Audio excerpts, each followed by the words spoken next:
Hi, this is Bo Blackwell from ClickBank. If you've been involved in affiliate marketing for very long, you've probably heard the phrase the Google slap. It's something that's a big concern for a lot of internet marketers and a lot of ClickBank clients. So recently, our VP of Business Development, Dush Ramachandran, has been in close contact with several members of Google's AdWords team. And in this video today, I'm going to share with you what we've learned about Google's reasoning behind how they assign quality scores, which practices they approve and disapprove of, and what to do if you have gotten in trouble and gotten your website or your ad slapped. So first, let's talk about what is the Google slap if you're not familiar with it. Essentially, it's the lowering of an AdWords ad's quality score.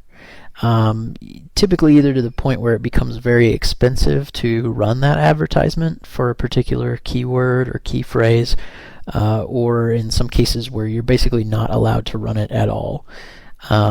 There's another example where in some cases people have actually had their accounts banned from advertising, but these instances are really rare, and typically it's only after kind of repeated offenses that someone's account would actually get banned. So let's talk about what ClickBank's doing about it. As I mentioned, one of our VPs has been working closely with Google to learn more about their quality guidelines, and then we've been gathering what we've learned and providing this information to our clients around what the best practices are for how to stay on the good side of Google, how to avoid getting in trouble, and what you can do about it if that does come to pass. So first, let's talk about what Google's reasoning is behind why they assign quality score at all and why that's something they look at. They told us that it's all part of their mission to deliver really high quality and relevant info to searchers. And an interesting thing, and one thing that not everybody knows, is that they consider it this mission applying to ads as well as to natural search results. A lot of people think, well, they're going to make money off of these ads no matter what, so why do they care what they show or what these advertisements are? But really they feel that these ads are just part of the overall information and part of the search process. So in fact, they told us that they would rather show no ads at all than to show low quality results. And the reasoning behind that is that it really hurts their brand if someone comes to Google expecting to find good information and they get shown something that is really disappointing or really irrelevant, or that is just otherwise really unsatisfying. That's going to reflect badly on Google, and they may not stay the search engine of choice for the searchers. So they're really dedicated to keeping all of their results, both paid and unpaid, as high quality as they can.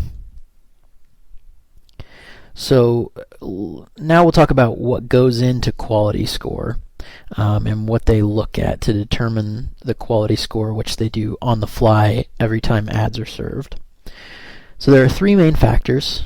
The first factor is click-through rate, which is basically just the percentage of viewers who click on your ad compared to the number of people who were shown the ad. And it's actually weighted depending on what position your ad is in.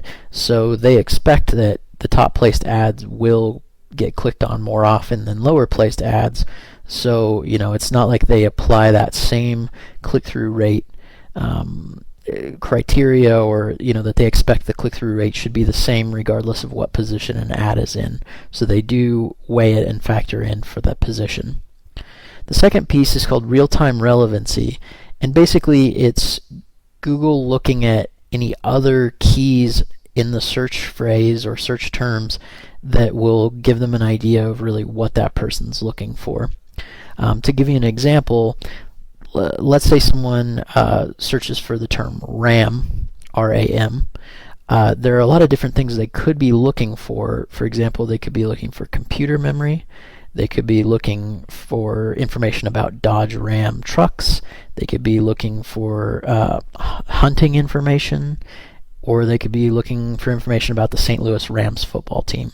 So basically, Google will use other words that are part of the phrase to try to get a better picture of what the most relevant ads are, and they will improve the quality score of ads that meet that relevancy factor.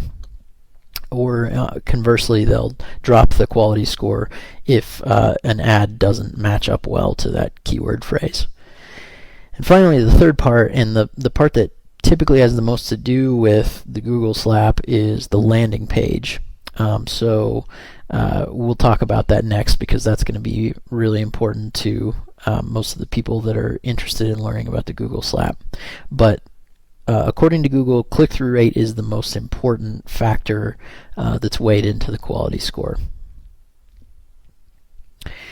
So landing page quality, the reason that they started looking at landing page quality a little while back is that it's basically used to prevent the manipulation of results.